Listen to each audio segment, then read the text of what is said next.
Alors bonjour monsieur. Bonjour. Je voulais vous poser la question de savoir la raison de votre présence sur l'université d'été donc de l'enseignement. Quelles étaient les thématiques que vous alliez aborder et pourquoi avoir fait le déplacement? Je suis psychanalyste et professeur honoraire de psychopathologie à l'université d'Aix-Marseille et je suis un des initiateurs de l'Appel des Appels.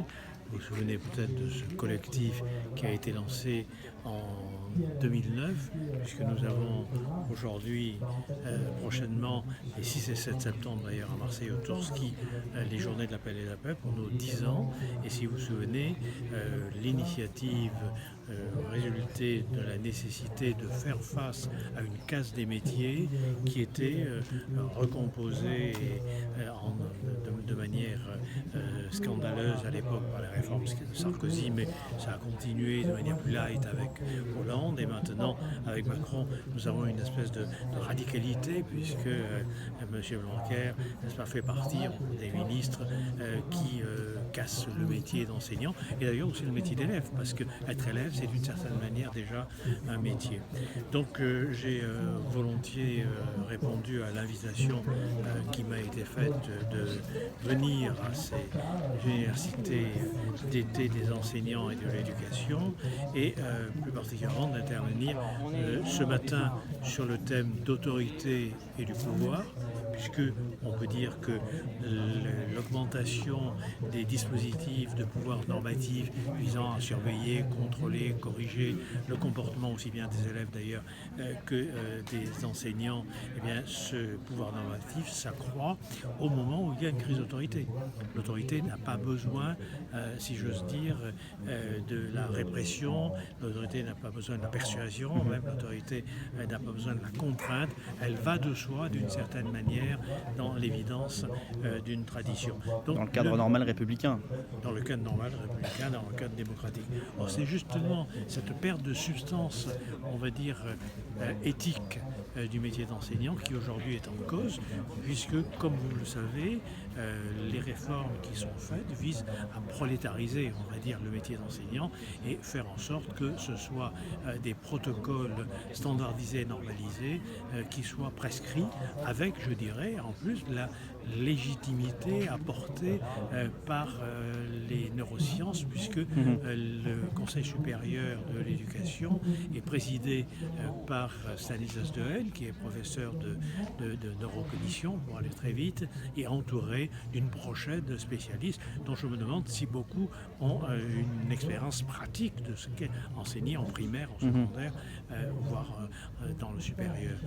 En tout cas, on a là quelque chose d'extrêmement dangereux puisqu'on est en train de fabriquer des neuro-enseignants ayant exercé un neuromanagement sur de futurs neuro-élèves. D'ailleurs, il suffit d'écouter les émissions auxquelles participe M. Dehaene qui se dissémine très volontiers sur les scènes médiatiques et vous verrez que nous n'apprenons pas aux enfants à lire, nous apprenons au cerveau à lire. Donc aujourd'hui, le sujet humain n'a pas à être un citoyen démocratique, il n'a qu'à essayer d'optimaliser le logiciel du cerveau intérieur, c'est-à-dire de son ordinateur. Donc c'est la fabrique d'un homme ordinal, construit, si vous voulez, comme un ensemble de connexions neuronales, ayant optimalisé son capital biopsychosocial pour aller se faire valoir sur le marché des jouissances existentielles que bien évidemment le néolibéralisme lui distribuera bien volontiers. Et cet après-midi, nous aborderons la question des évaluations scolaires, puisque les évaluations scolaires font partie du rituel initiatique aux joies non pas du désir d'apprendre et du goût du savoir, mais d'acquérir un certain nombre de normes et d'habitus, c'est-à-dire de dispositions à penser et à agir d'une certaine façon, pour répondre aux exigences professionnelles qui sont posées pour eux. C'est-à-dire qu'aujourd'hui, si nous prenons la comparaison par rapport, si vous voulez, au 5e siècle avant Jésus-Christ à Athènes, n'est-ce pas, nous sommes davantage dans une formation d'esclaves que dans une formation de citoyens, puisque le jeune Athénien apprenait l'histoire, la philosophie, la médecine, l'astronomie, les mathématiques, pour finalement se former, se former comme citoyen, mettant au service de la cité ses capacités, alors que c'était les esclaves qui avaient une formation très technique et spécialisée, auxquelles on bricolait, si j'ose dire, d'un certain nombre d'actions à accomplir pour pouvoir faire le métier qui était le leur, c'est-à-dire aider à être potier, ou aider à être maçon, ou aider à être médecin, etc. Donc je crois que c'est cela qui est en question, et je crois qu'il y a également un souffle évident dans ces réformes, qui est de faire disparaître les humanités, c'est-à-dire que M. Blanquer s'inspire d'une conférence faite à Cambridge de M. Charles Snow, n'est-ce pas, qui est de remplacer les humanités par les humanités numériques. Alors j'ai rien contre le numérique, et bien sûr les nouvelles technologies sont formidables, elles rendent des services incontestables, mais je crois aussi que la philosophie, l'histoire de l'art, la littérature, le français, l'économie, etc. font partie des sciences humaines et sociales qui sont tout à fait nécessaires, jusqu'à y compris au sein même des sciences. Et là, nous assistons, je dirais, à une opération comme jamais nous ne l'avions subi, c'est-à-dire une espèce de naturalisation du sujet humain voué à être au meilleur service du néolibéralisme. C'est devenu un opérateur technique qui se sert du numérique et non plus quelqu'un qui va penser l'histoire, qui va penser la philosophie ou les maths de manière à... D'accord. Et d'ailleurs, j'ai terminé, si vous permettez juste de vous dire, j'ai terminé ce matin mon intervention par une citation de Bernanos. Il ne s'agit pas de casser le numérique, qui est tout à fait formidable, ou la robotique, qui est tout à fait formidable. Bernanos, dans La France contre les robots, dit que le danger n'est pas dans les machines, sinon il nous faudrait faire ce rêve absurde à la manière des iconoclastes qui pensaient qu'en brisant les images, ils pouvaient anéantir les croyances. Le danger n'est pas dans la multiplication des machines, mais dans le nombre sans cesse croissant d'hommes habitués dès leur plus tendre enfance à ne désirer que ce que la machine peut donner. Et bien, nous nous habituons de plus en plus à ne désirer que ce que la machine peut donner. Et pour ça, il faut former des profs de cette manière-là, d'en faire, si vous voulez, justement, des instruments de l'instrument.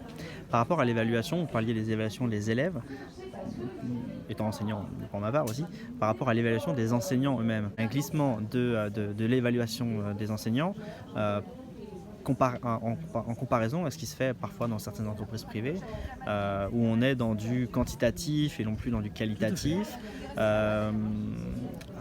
avec, de manière un peu étrange, parce que dans le service public ou dans la fonction publique, on n'a pas l'habitude de ça, mais ça se cale parfaitement, en tout cas moi je l'observe, avec l'utilisation massive des contractuels. De manière à c'est facile d'évaluer un contractuel sur un point donné, à un moment donné, sur une période donnée, avec l'augmentation un peu inquiétante pour mes collègues. Notre statut est un danger. Trop utilisé devient un danger.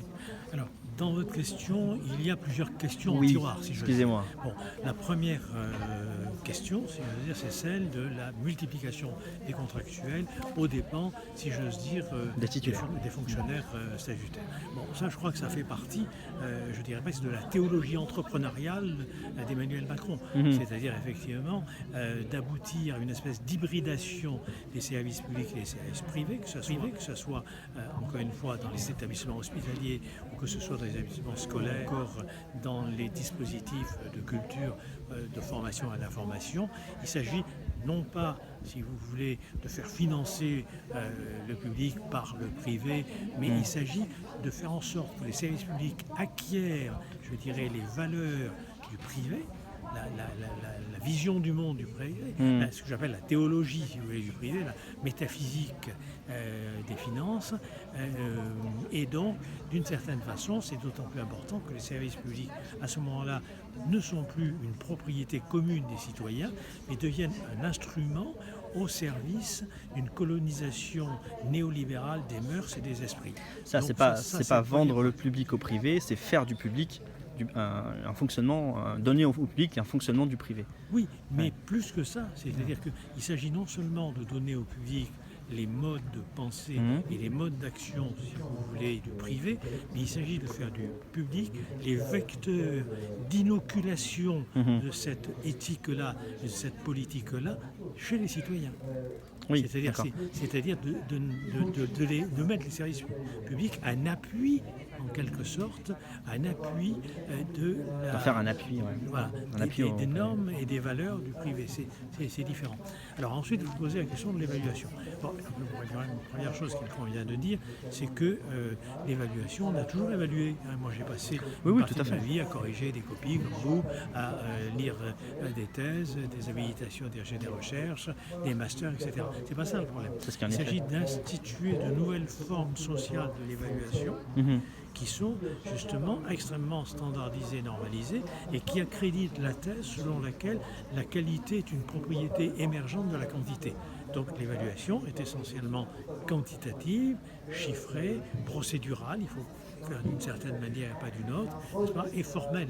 C'est-à-dire que, à l'heure aujourd'hui d'ailleurs, d'une manière générale, il y a l'appel des appels, on a écrit un livre qui s'appelle La folie évaluation, et aussi La vie derrière les grilles, où on a mis en évidence qu'il y a une espèce de déperdition de la substance de métier dans l'ensemble de nos secteurs, puisqu'il s'agit non pas d'évaluer si vous faites bien ou mal votre métier, il s'agit d'évaluer, savoir si vous pouvez atteindre ou pas le score abstrait qui a été prescrit. Donc en gros, pourcentage par exemple de réussite au bac, pourcentage de mention au bac, ou bien classement Shanghai. Peu importe le comment. Voilà, c'est-à-dire qu'en gros, on évalue, si vous voulez, la performance dans un style sportivo-managérial et pas du tout les finalités. Le métier de médecin, c'est fait pour soigner, le métier d'enseignant, c'est fait pour enseigner. Ça, d'une certaine manière, on s'en moque. Ce que l'on demande, c'est savoir si on atteint les scores qui ont été définis et qu'on considère comme état des indices de qualité. Merci beaucoup. Merci à vous.